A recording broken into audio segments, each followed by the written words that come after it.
A mediados del siglo XVIII, los británicos se ganaban la vida ante todo de un modo. Eran granjeros. La mayoría de la gente pasaba sus días trabajando la tierra como siempre habían hecho.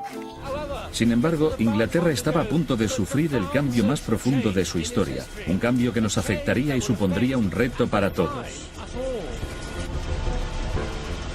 En un espacio de solo 60 años, Inglaterra experimentaría una revolución que sacaría al trabajador del campo y lo llevaría a la ciudad, de una economía rural a las fábricas urbanas. Esta es la historia de las máquinas y de la gente que, para bien o para mal, crearon nuestro mundo del trabajo moderno. Hace 250 años, los granjeros georgianos ya estaban cambiando el aspecto del paisaje. La población se estaba disparando en Inglaterra, así que cogieron las zonas pantanosas, las tierras yermas y los bosques, los secaron, los vaciaron y empezaron a ararlos. Por primera vez, los granjeros que utilizaban innovaciones en agricultura eran capaces de producir comida suficiente para que esta creciente población floreciera. Y la población creció con fuerza. En 1750, en Inglaterra, había 5,5 millones de personas. En 1850, la población había aumentado a más de 16,5 millones. Absolutamente increíble. Con tanto crecimiento de cultivos y gente, las viejas tecnologías ya no podían dar abasto. Los molinos de harina en particular querían mejorar su máquina más importante, la rueda hidráulica. Usada desde la época de los romanos, la rueda hidráulica seguía siendo la principal fuente de energía, pero era el centro de un cada vez más acalorado debate. Había dos diseños básicos, la rueda impulsada por abajo y la misma rueda impulsada por arriba. Unos pretendían que la rueda impulsada por abajo era 6 veces más eficiente que la rueda impulsada por arriba. Otros insistían en que la rueda impulsada por arriba era 10 veces mejor. En 1752, un constructor de instrumentos científicos, John Smeaton, se atrevió a intentar resolver el asunto con la ciencia. A los 27 años, Smeaton recibió el encargo de construir un molino de agua. Era todo un acontecimiento porque él nunca había construido uno antes. Para decidir qué diseño utilizaría en su molino de encargo, Smeaton construyó un sofisticado modelo de madera. Este le permitía testear la cantidad de energía ejercida por la rueda hidráulica impulsada por arriba y por la rueda hidráulica impulsada por abajo en el mismo marco de madera con la misma altura de caída de agua. Ahora voy a dar un repaso a este significativo experimento. Esta de aquí, por supuesto, es la rueda impulsada desde abajo y funciona así. Abro el depósito, sale el agua y chorrea por debajo de la rueda y gira las palas. Ahora bien, aquí está la rueda impulsada por arriba. Lo mismo de antes, abro la esclusa y el chorro de agua sale por aquí. Debo decir que con el mismo volumen, sin ninguna duda. La potencia del agua es la misma en ambas ruedas. Lo que resulta interesante es que giran en distintas direcciones. Entonces, ¿cuál tiene más fuerza? Bueno, tendremos que hacer el juego de la cuerda para averiguarlo. Se puede hacer conectando las dos ruedas con esta barra de aquí. Por supuesto, la rueda más fuerte predominará y arrastrará a la más débil en su dirección. Que empiece la batalla.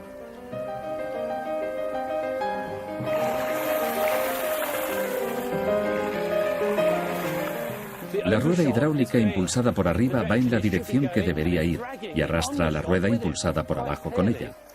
Está claro, la rueda impulsada por arriba es más potente. Aquí está la ganadora. En manos de otro hombre, Richard Arkwright, la revolución daría el próximo paso crucial.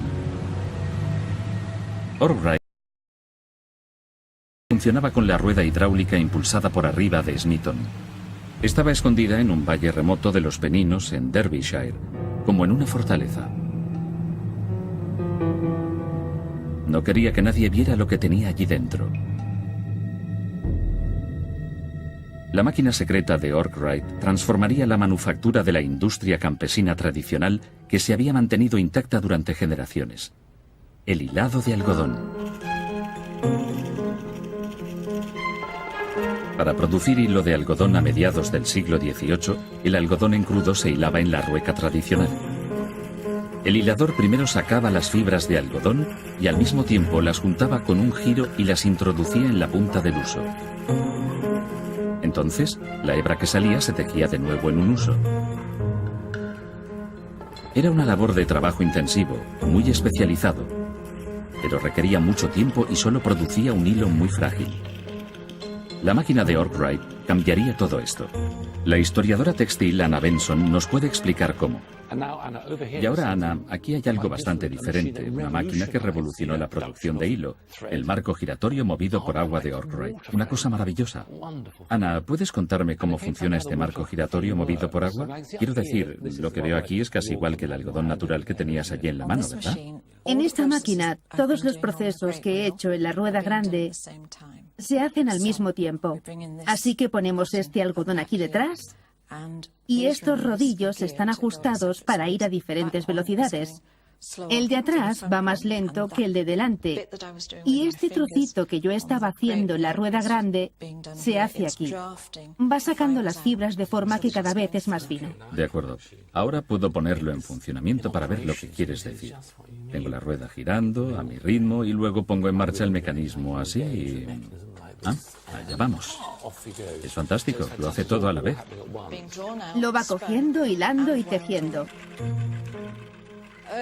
Años antes se habían patentado unos rodillos de ajuste, pero fue el genio de Arkwright quien creó el sistema para que estos rodillos de ajuste funcionaran. Entonces, obviamente, está haciendo más hilo más deprisa y también, a mi entender, la calidad es mejor.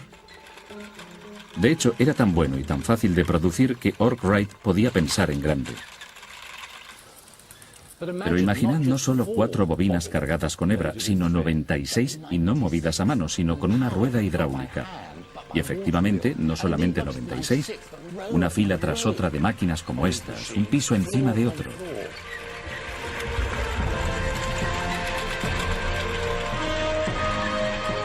Un sueño como este implicaba un tipo de edificio totalmente nuevo. Era la catedral de la revolución industrial, una fábrica. El prototipo de molino de hilado de algodón de Arkwright fue el primero de su clase en el mundo y el iniciador del sistema de trabajo en fábrica. Un sistema en busca de mano de obra. Cromford Mill necesitaba más mano de obra de la que podía encontrar en el pueblo, así que Arkwright puso anuncios para que los trabajadores vinieran de muy lejos. Pero él buscaba un tipo de trabajador en particular. Dado que el marco giratorio movido por agua había convertido ese trabajo de habilidad en un sencillo juego de niños, Arkwright necesitaba principalmente mano de obra no cualificada. Puso anuncios para familias, de forma que tendría como empleados en su molino, por muy poco, a mujeres y niños. Para darles alojamiento, la primera ciudad molino crecería junto al molino. Arkwright hizo una iglesia, un bar, un mercado e incluso una escuela. Pero quizás el mayor incentivo para atraer a que vinieran familias de otras zonas era el buen estado de las viviendas.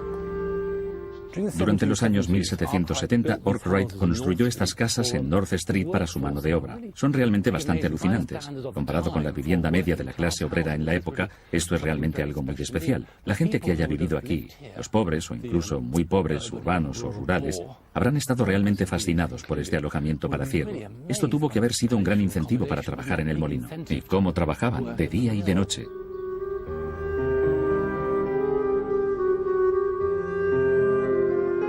Desde luego, los empleados de Arkwright veían cómo todo su estilo de vida había cambiado por la forma en que tenían que trabajar en el molino.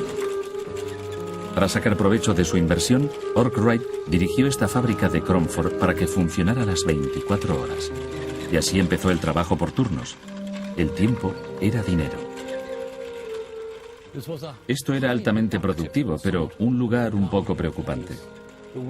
La mano de obra trabajaba duro durante muchas horas fijas, que se hacían cumplir con amenazas de castigos y multas. Niños exhaustos trabajaban duro en turnos de 13 horas, día y noche, 6 días a la semana. La máquina dictaba el ritmo de vida. Y este era el precio que los empleados pagaban por un pequeño, aunque seguro salario. Su patrón, Arkwright, por otra parte, estaba ganando una fortuna. Concedió licencias de su patente tecnológica del marco giratorio movido por agua, pero solo en cantidades de 1000 usos, así que cualquiera que quisiera utilizar la máquina también tenía que montar una fábrica. 18 años después de haber creado Cromford, había más de 140 molinos funcionando con marco giratorio movido por agua repartidos por todo el país. Pero la fábrica todavía estaba lejos de alcanzar su pleno potencial. Solo una cosa podría cambiar eso: el vapor. Todo empezó con un hervidor de agua. La tía de James Watt estaba enfadada. Antes que leer un buen libro, el chaval de 15 años se sentaba en casa todo el día observando cómo hervía el hervidor. Levanta la tapa, mira dentro, ve el vapor que sale, ve el vapor condensado en el interior de la tapa. Ahora, lo que la tía tomó por holgazanería era en realidad el gran interés de un joven científico, un hombre que, en su día, inventaría el primer motor de vapor realmente eficiente. James Watt se hizo mayor y llegó a ser un constructor de instrumentos científicos en la Universidad de Glasgow. Un día le pidieron que reparara un modelo de uno de los primeros motores de vapor, el motor Newcomen. El modelo se había quedado literalmente sin vapor. El motor Newcomen se había estado usando desde principios del siglo XVIII. Era usado principalmente para bombear agua de las minas, pero no funcionaba muy bien. El motor funcionaba por el principio del vacío, creado por la condensación de vapor en un solo cilindro. Sin embargo, consumía una enorme cantidad de carbón para producir bastante poca energía. Watt arregló el modelo, pero batalló con el problema de su ineficiencia durante más de un año. Entonces fue a dar un paseo por un campo de golf de Glasgow. En 1765, mientras caminaba por Glasgow Green, le llegó la inspiración. Tal como iba a escribir, no había caminado más que hasta el centro de golf y ya lo tenía todo solucionado en mi mente. Buen tiro, señor. Esto es Crofton Pumping Station. Proporciona agua al canal de Kennet y Avon. Dentro está el motor más antiguo del mundo que todavía sigue haciendo su trabajo original. Y fue construido por Watt. El motor de Watt consume menos de la tercera parte del carbón utilizado por el motor Newcomen. Es también 2 veces más potente.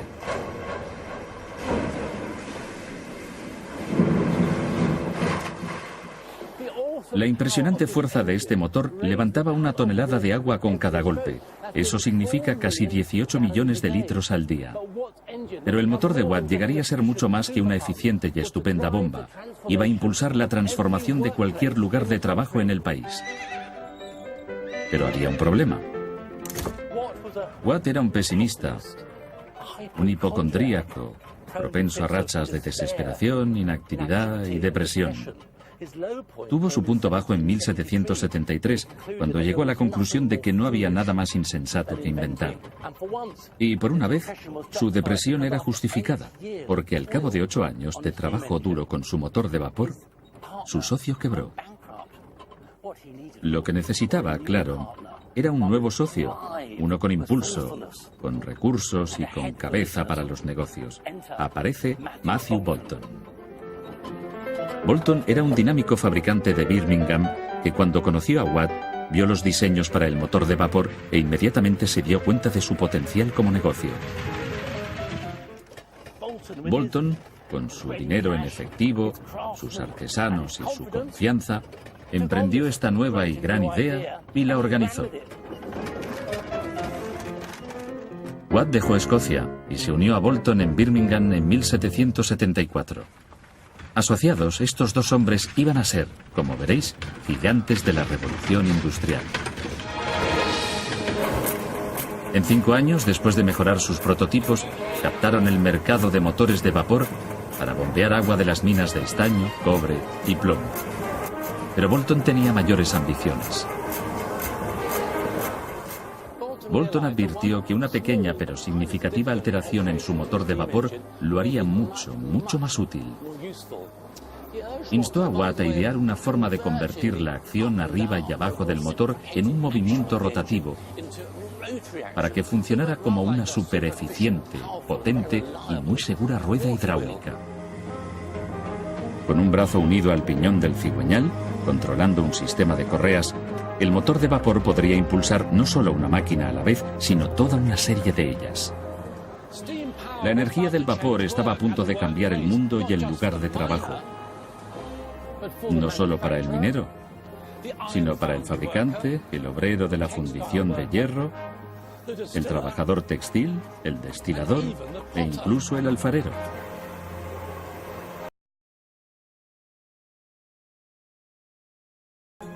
A principios del siglo XIX, la minería, la ingeniería y la fabricación avanzaban literalmente a todo vapor, dejando atrás a la vieja economía agrícola.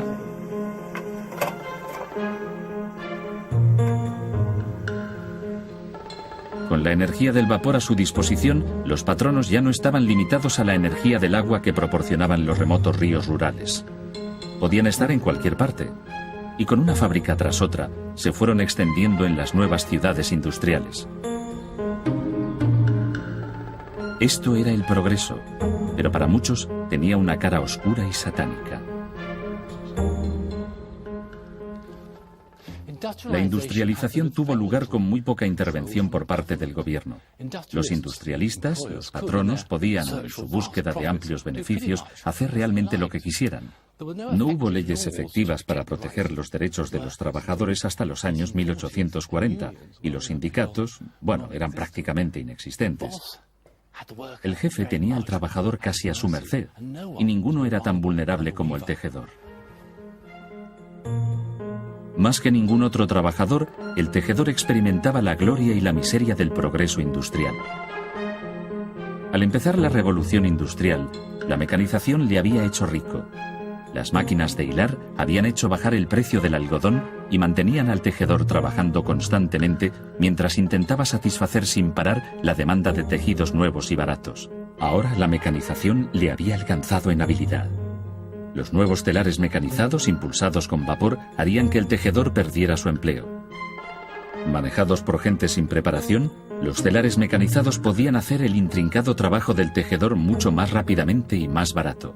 Sencillamente, él no podía competir. Los patronos usaban la competición con los telares mecanizados para bajar los salarios de los tejedores. Y los tejedores, enfrentados a decrecientes perspectivas de empleo, tenían que coger cualquier empleo que encontraran sin importar la cantidad de horas de trabajo, cualquier cosa para mantener cuerpo y alma juntos. Ahora, enfrentados a la falta de apoyo por parte del gobierno, los tejedores tuvieron que actuar directamente. En los años 1820 el proceso industrial estalló en todos los nuevos distritos textiles de Inglaterra. Pero la protesta fue en vano. Los tejedores de Inglaterra, enfrentados al hambre, llegarían literalmente a desaparecer. Fueron 250.000. Muchos rasgos clave de nuestra vida laboral de hoy en día: la corporación centralizada, el trabajo en cadena, la línea de producción, la fotocopiadora, incluso el ordenador. Todos ellos empezaron durante la Revolución Industrial.